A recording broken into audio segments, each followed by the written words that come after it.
दोस्तों, क्या आप जानते हैं कि इस दुनिया में कई जगह ऐसी है जिसके ऊपर सालों से साइंटिस्ट रिसर्च कर रहे हैं, लेकिन इन जगहों की मिस्ट्री ऐसी है कि उससे पर्दा उठ ही नहीं पाता।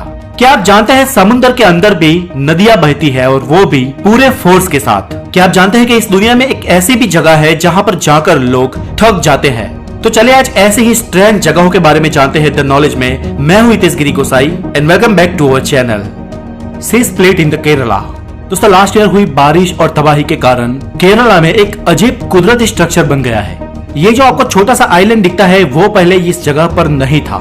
यहाँ पर पूरा का पूरा समुद्र हुआ करता था, लेकिन भौगोलिक कुछ ऐसे फेरफार हुए कि ये लाइन सा दिखने वाला रेत का आइलैंड अचानक से प्रकट हो गया। पिछले तूफान में पता नहीं समुद्र में क्या हलचल हुई कि जहाँ जल था वहाँ पर ये स्थल बन गया और हमारे देश के केरला के समुद्र किनारे पर समंदर के पानी को डिवाइड करने वाला ये आइलैंड बन गया। समंदर के पानी को इतर पितर करके उभरी इस जमीन पे लोग चल सकते हैं और इसे देखने वाले लोग अचंभित है कि आखिर ऐसा हुआ कैसे।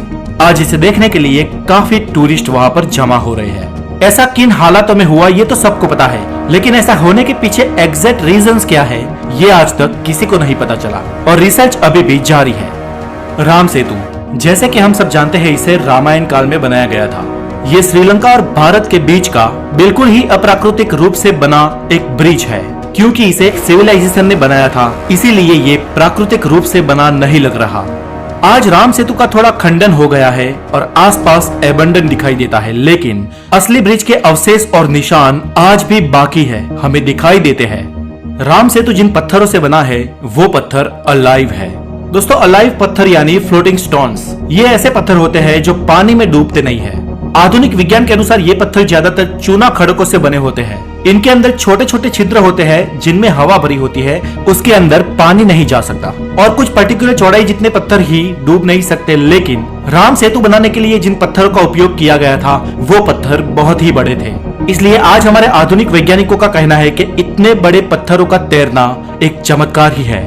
एक तो ये स्टोन पानी में तैर रहे हैं और पानी के भीतर इन पत्थरों से बने सेतु और जमीन के बीच काफी अंतर है। इस कारणों से रामायण काल के विद्वानों ने इन पत्थरों से बनाया ये सेतु आज हमारी धरती पर किसी मिरेकल से कम नहीं है। फ्लोटिंग आइलैंड, भारत के मणिपुर की इस झील में फ्लोटिंग आइलैंड्स है, मतलब के पूरे आइलैंड पानी में तैर रहे हैं। इसका व्यास और घनत्व तो बहुत ही अधिक है, इसलिए ये स्टेबल रह सकते हैं और आप इनमें से किसी बड़े आइलैंड पे चल फिर भी सकते हैं। इन फ्लोटिंग आइलैंड्स में कई लोगों ने अपने घर भी बनाए हैं, तो कुछ लोग उस पे खेती बाड़ी भी करते हैं।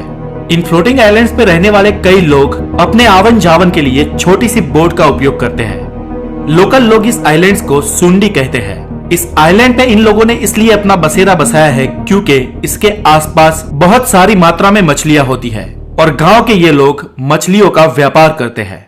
Under water river, man can you believe, समुद्र के अंदर भी नदियां बहती है और ये नदियां उसी उफान और उसी जोश से बहती हैं। जी हाँ, इस पृथ्वी के समुद्र में कई जगह पर अंडर वाटर ओशन में रिवर बहती है। दोस्तों, पहली बार कुछ साल पहले मैक्सिको के डीप सी डाइवरों ने गोताखोरी के दौरान कुछ ऐसी जगहों को देखा जहां पर अंडर वाटर समुद्र में नदियां बह रही थी। इन नदियों के पानी का फोर्स साफ साफ दिखा जा सकता है और उनका कलर कुछ घट था। समंदर में बहने वाली इन नदियों का अपना बहाव है और उनमें से झरने भी बहते हैं। और वैज्ञानिकों के अनुसार हमारी पृथ्वी पे ऐसी एक या दो नहीं, लेकिन कई सारी अंडर वाटर रिवर्स मौजूद है। पेटॉम सी क्रेटर, सर्बिया में 1949 में एक जगह लोगों के सामने आई। ये जगह किसी बॉम्ब के गिरने के कारण बनी हुई हो वैसे दिखाई देती है। बाद में इस जगह की मिट्टी और पत्थरों के सैंपल लिए गए और उसे लेबोरेटरी में जांच के लिए भेजा गया। जांच के बाद पता चला कि इस जगह की मिट्टी में रेडिएशन है ही नहीं और उसमें यूरेनियम भी न था, जिससे बॉम्ब गिरने से ये जगह बनी है, ऐसे सारे दावे गलत साबित हुए। और इस जगह पर पहले कभी भी आधुनिक परमाणु बम या हाइड्रोजन बम गिराया ही नहीं गया था। तो अब जंगलों की हरियाली के बीच अचानक से ऐसी ये जगह कैसे बनी होगी, इसका आज तक किसी को नहीं पता।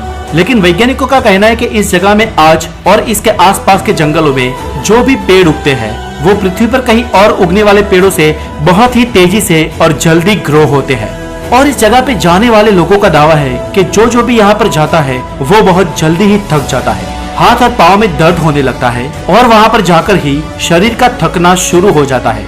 आप यूँ कह लीजिए कि यहाँ पर हमारी एनर्जी बहुत जल्दी वेस्ट होती है और इस जगह पर एक साइंटिस्ट की हार्ट अटैक से मौत भी हो चुकी है। तो इस जगह के बारे में भी आज तक हमें कोई पुख्ता सबूत नहीं मिले हैं कि यहाँ पर आखिर ऐसा तो क्या है जो इसे दूसरी जगहों से अलग बनाता है। तो दोस्तों आज के लिए इतना ही। आप इस वीडियो को हो सके इतने शेयर और हो सके इतने लाइक करें और अगर आप नए हैं तो द नॉलेज को जरूर सब्सक्राइब करें। आप मेरे इंस्टाग्राम पेज को भी फॉलो कर सकते हैं जिसका लिंक नीचे डिस्क्रिप्शन में दिया हुआ है। फिर मिलेंगे मोर इंटरेस्टिंग हेल्दी नॉलेज के साथ। Have a good day, take care.